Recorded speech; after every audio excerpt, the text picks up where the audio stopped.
Hey welcome to Insense, my name is Aarveer और इस video में बात करने वाले हैं इंडेक्स क्वेश्चन के बारे में, जो कि हैं आपके पेज नंबर 46 पर।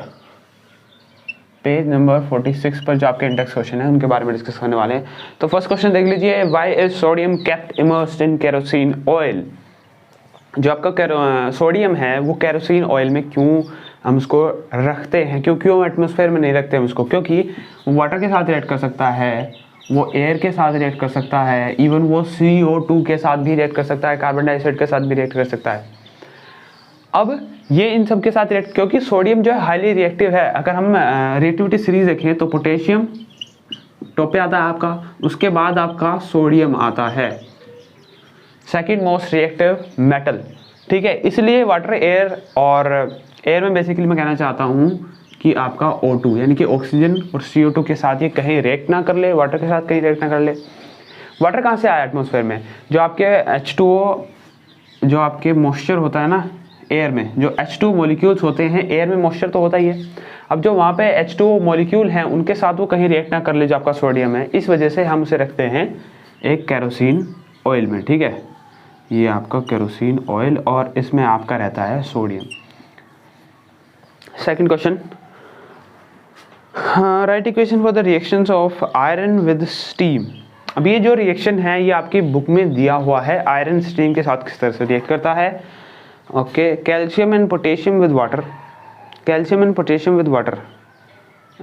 Okay, calcium and potassium with water. ठीक है, तो कैल्शियम और पोटेशियम किस तरह से रिएक्ट करेंगे? अब ये भी वैसे तो आपकी बुक में दिया हुआ है, लेकिन मैं एक का लिख देता हूँ। लेट्स से कैल्शियम, कैल्शियम जब वाटर के साथ रिएक्ट करेगा तो क्या बनाएगा? COH का होल ट्वाइस, और एक और चीज़ बनाने वाला है जो कि है H2।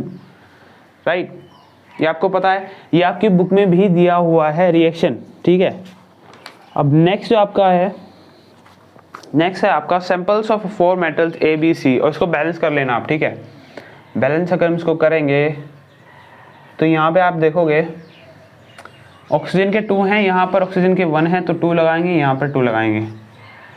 राइट, थर्ड क्वेश्चन पढ़िए आप जल्दी से। Samples of 4 metals ABC were taken and added to the following samples one by one. The result obtained has been tabulated as follows. Okay, तो हमारे पास 4 मेटल हैं, हमारे पास 4 मेटल्स हैं जिनको हम कह रहे हैं ABCD। राइट, जिनको हम कह रहे हैं ABCD, और हमारे पास कुछ कंपाउंड्स हैं, iron sulphate, zinc sulphate, copper sulphate. तो मैं पहले यहाँ पे टेबल बनाता हूँ, फिर आपको दिखाता हूँ कि ये कैसे होगा। अब आपकी कुछ इस तरह से आपकी जो टेबल है ये दी गई है, तो इसी जो टेबल आपकी इसी को पढ़ के आपको ये जो आपके क्वेश्चंस हैं टेबल के नीचे, जिस टेबल के नीचे जो आपके क्वेश्चंस हैं उनका आंसर्स आपको देना है। Use the table to answer the following questions about metals ABCD। Okay, which is the most reactive metal. अब हमें इसमें ये बताना है कि मोस्ट रिएक्टिव मेटल कौन सा है, इसमें से ABCD में से मोस्ट रिएक्टिव मेटल कौन सा है। अब देखो, हमें पता है कि जो मेटल दूसरे मेटल को डिस्प्लेस कर देता है वो एक हाईली रिएक्टिव मेटल है, यानी कि जिस मेटल को उसने डिस्प्लेस किया है, जिस मेटल को उसने उसके कंपाउंड से हटाया है वो ज़्यादा रिएक्टिव है, और जिसे हटाया गया है वो कम रिएक्टिव है। अब आप देखोगे हमें इसमें ऐसा कंपाउंड पकड़ना है, हमें इसमें ऐसा कंपाउंड पकड़ना है जो सबसे रिएक्टिव हो, यानी कि उसका कंपाउंड पकड़ना है, उस मेटल का कंपाउंड पकड़ना है जो सबसे ज़्यादा रिएक्टिव हो। इसमें सबसे ज़्यादा रिएक्टिव कौन सा है? देखो, आयरन, कॉपर है, जिंक है, सिल्वर है। तो आप देखोगे सबसे ऊपर जो आने वाला है ना, पोटेशियम नहीं है, सोडियम नहीं है, कैल्शियम नहीं है, मैग्नीशियम नहीं है, एल्यूमिनियम नहीं है, जिंक। सबसे ज़्यादा रिएक्टिव मेटल है जिंक। पर जब हमने ABCD को जिंक के साथ रिएक्ट कराया, जब हमने ABCD को जिंक सल्फेट के साथ रिएक्ट कराया तो इसका तो हमें पता नहीं है ये रिएक्शन नहीं हुई या नहीं, तो इसको हम लीव करने वाले हैं। तो B के साथ जब हमने रिएक्शन करा तो उसने डिस्प्लेस नहीं कर पाया, यानी कि B जो मेटल है वो जिंक को डिस्प्लेस नहीं कर सका, C भी नहीं कर सका, D भी नहीं कर सका। अब अगर ये डिस्प्लेस कर देता है, इससे हम क्या कंक्लूड कर सकते हैं, अगर बी जिंक सल्फेट को या सी जिंक सल्फेट को या डी जिंक सल्फेट को अगर डिस्प्लेस कर देता तो हम कहते कि या तो वो मैग्नीशियम है या एल्यूमिनियम है या मैग्नीशियम है, कैल्शियम, पोटेशियम, सोडियम, जो भी, पर इस जिंक से ऊपर होता है, यानी कि जिंक से रिएक्टिव होता। अब सेकंड रिएक्टिव हमें मेटल देखना है, सेकंड मोस्ट रिएक्टिव, इनमें से सेकंड मोस्ट रिएक्टिव मेटल है आपका आयरन। ये देखो आयरन। अब इसमें से देखो आयरन को सिर्फ एक डिस्प्लेस कर पा रहा है। अब या तो ये जिंक ही है, अब जिंक ही है क्योंकि एल्यूमिनियम आपका नहीं हो सकता, अगर एल्यूमिनियम होता है ये जिंक को सिर्फ डिस्प्लेस कर देता है। इवन हम बी का नाम भी लिख सकते हैं, इवन हम अगर इस रिएक्टिविटी की सीरीज से देखें हम, ठीक है, बी का हम इवन नाम भी लिख सकते हैं जो कि है जिंक। तो बी आपका हाईली रिएक्टिव मेटल है इस ABCD में, ठीक है, ये आपका फर्स्ट हो गया highly reactive metal, highly reactive metal, ठीक है। और बेसिकली आपको यही देखना है कि मोस्ट रिएक्टिव मेटल कौन सा है और किसे डिस्प्लेस कर रहा है। वो देखो यहाँ पे एक ही डिस्प्लेसमेंट हो रहा है, और अगर यहाँ पे दो डिस्प्लेसमेंट होते फिर हम कैसे करते, तो बेसिकली फिर हम दो मेटल्स को लिखते कि दो मेटल्स हैं आपके हाईली रिएक्टिव हैं और ये दोनों ही आयरन को डिस्प्लेस कर रहे हैं। अगर आपके दो होते तो बेसिकली यहाँ पर एक ज़रूर डिस्प्लेसमेंट होता जिंक को, ठीक है। Second, what would you observe if B is added to a solution of copper second sulphate. B is added to copper second sulphate. अगर B को हमने कॉपर सेकंड सल्फेट में डाला तो क्या होगा। अगर B को हमने कॉपर सेकंड सल्फेट में डाला, यानी कि जिंक को, आयरन से ऊपर है ना, जिंक एल्यूमिनियम हमें मैटर नहीं करता, पर आयरन से ऊपर है, तो आयरन से ऊपर देखो अगर आयरन भी है तो ये कॉपर को डिस्प्लेस करने वाला है, यानी कि B मेटल जब कॉपर सेकंड सल्फेट में जाएगा तो क्या होगा, डिस्प्लेसमेंट। ये भी आपका हो गया। Third, arrange the metals ABCD in the order of the reactivity. अब ये थोड़ा सा इंपॉर्टेंट है। देखो हमें ये तो पता चल गया कि B आपका सबसे ज़्यादा रिएक्टिव है। अब हमें देखना है कि आयरन के बाद उसके बाद कौन रिएक्टिव है, यानी कि लेस रिएक्टिव है। आयरन से लेस रिएक्टिव कौन है, कॉपर, राइट।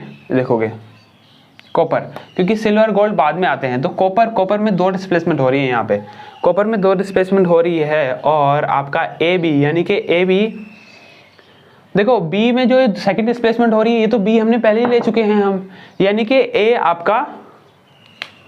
आपका सेकंड मोस्ट रिएक्टिव मेटल है। समझ पा रहे हो मैं क्या कह रहा हूँ। कॉपर में आपके दो डिस्प्लेसमेंट हो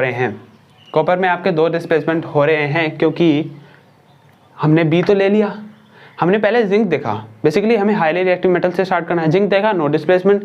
आयरन देखा, एक डिस्प्लेसमेंट, B लिख दिया।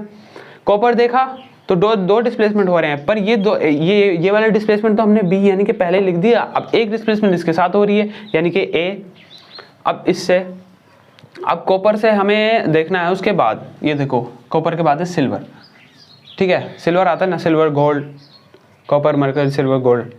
उसके बाद आप देखोगे कि यहाँ पर डिस्प्लेसमेंट हो रहा है, यानी कि C जो मेटल है वो सिल्वर को डिस्प्लेस करवा रहा है सिल्वर नाइट्रेट से, यानी कि हम कह सकते हैं, और इसके बाद कह सकते हैं ये सिंपल सी बात। बेसिकली आपका लास्ट में तो D ही आएगा, राइट। तो ये आपका हो गया क्वेश्चन। तो नेक्स्ट देखते हैं हम।